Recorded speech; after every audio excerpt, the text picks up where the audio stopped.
Hello, lovelies. Welcome to Crid's Corner podcast, East Africa's first mental health and autoimmune focused podcast.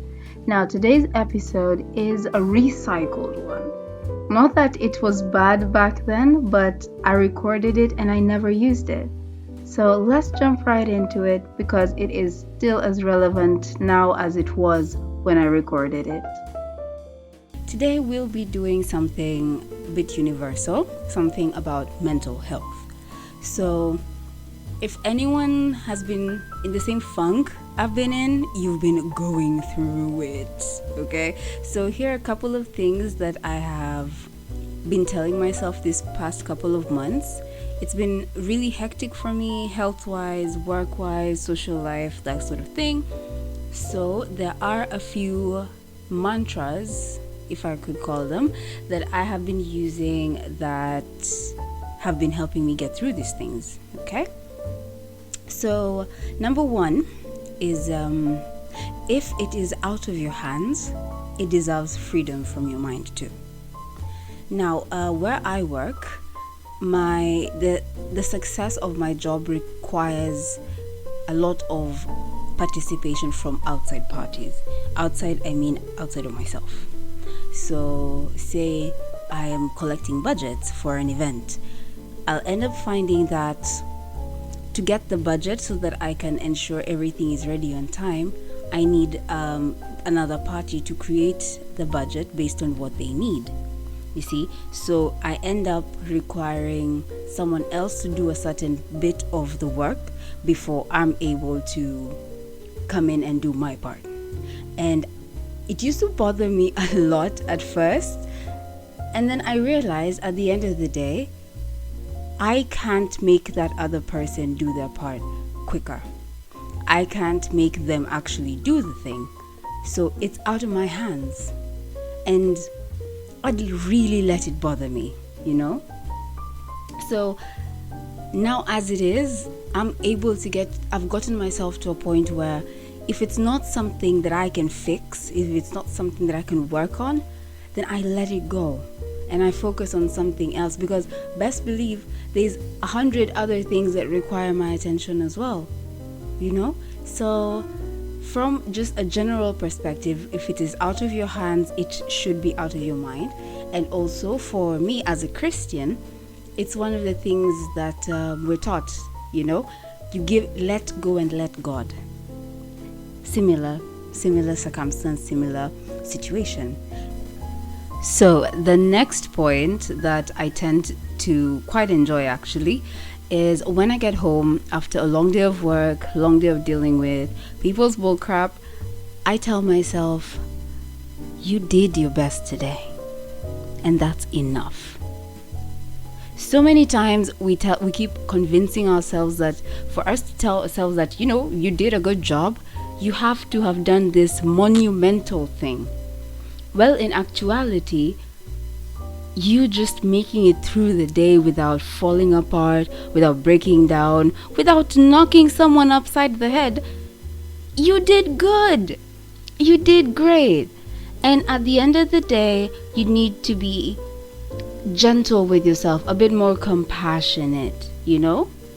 So yeah, that's usually one really good thing I like to tell myself. I don't wait for someone to tell me because I'll be waiting a while. So I just say, you know what, Crid? You did good today. You faced A, B, C, D, and you didn't cry, and you didn't curse someone out, and you didn't threaten anyone with physical assault. You did great today. And that's a good thing.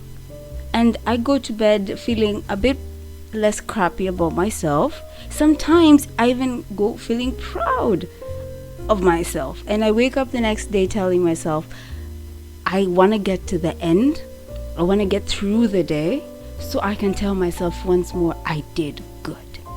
Okay? Yeah. So the third one that I usually tell myself is so a bit of backstory for this one. I now live in Mombasa. I've said that in a few previous episodes. And right now we're at the beginning of November, which is almost exactly a year, since I moved to Mombasa. And when I'm faced with these situations that make me want to throw in the towel completely, I usually tell myself, you know what, girl? You're in too deep to quit. Might as well just finish it. Might as well just go on. I've been in this city for about 11 months. So by the end of November, it will be a full year. And I just tell myself, you know what? You're in too deep. You've gone in too far. Like, you can't start going back now. Just go on. You know? Like, kurudi nyuma is just going to be, what do you call it? Redundant. It makes all the effort you've put through the past year for nothing. So you've come this far, might as well just finish the race, you know? So yeah, you've come this far, you're in too deep to quit. So just finish. It's gonna take you a lot more energy to go back, so might as well just finish, you know? Right. And then I know that the way that looks like it feels very rigid. Like, you've made this decision, you must stick to it till the end. And in some cases, that is what you need. That's what you need to hear. That's what you need as a driving force. But again, remember, I said you need to show yourself some grace. You need to be lenient with yourself as much as is allowed, as much as is possible. You do not have to be so far hard on yourself and rigid and firm, and you don't have to be so unkind to yourself. The world outside is already unkind enough to you. The least you could do for yourself is show it a bit of kindness. Show that inner self, inner you, a bit of kindness. And remind yourself, you are allowed to change your mind. Okay? You are allowed to change your mind. This goes across board on everything. I would advise, thinking about it when you're changing your mind on something major, like changing a course, changing a job, changing a partner, such things. Those are very major decisions, so give yourself some time to think about it. But you are allowed to change your mind. Sure, you went into it and you're in deep, you're 10 years into a relationship, you're 3 years into a course, you're 5 years into a job, and it's just not working. You don't have to beat yourself up because you made that decision. You're allowed to reevaluate and change your mind. Again, I will reiterate, do not just jump into changing your mind because you had some podcast girl saying it's okay to change your mind, and then just jump ship. If it's something you had committed to, man, stick with it. Stick it until the end. But if it becomes detrimental to you, to your progress, to your mental health, to your physical health, your spiritual, your emotional health, you are allowed to change your mind. And after all is said and done, we live in a very fast-paced world where everything is right here, right now, very quick, very fast. If it's not now, it's not going to happen. If it's not now, I don't want it. I'm not going to wait. When you get back home, allow yourself some time to wind down, okay? And just keep reminding yourself, it's okay. I can slow down, even if it's just for a minute. Just a little bit. It doesn't have to be right now, okay? If it gets a bit overwhelming and you feel your heart is constricting and your stomach is tying in knots because you're anxious, you just want it right now, you are allowed to take a deep breath and say, whoa. Let's slow down just a second. If it's gonna be 60 seconds, you'll allow yourself to slow down, okay. If it's gonna be 20 minutes, that's fine too. If it's gonna be a whole day, that is also fine. Just do not neglect your responsibilities, okay? Don't do that. That's not what I'm advising at all. So those are the 5 mental health mantras that I usually tell myself that have helped me go through this transition since I moved from Nairobi to Mombasa. So just to recap real quick, all 5 of them. If it is out of your hands, it deserves freedom from your mind too.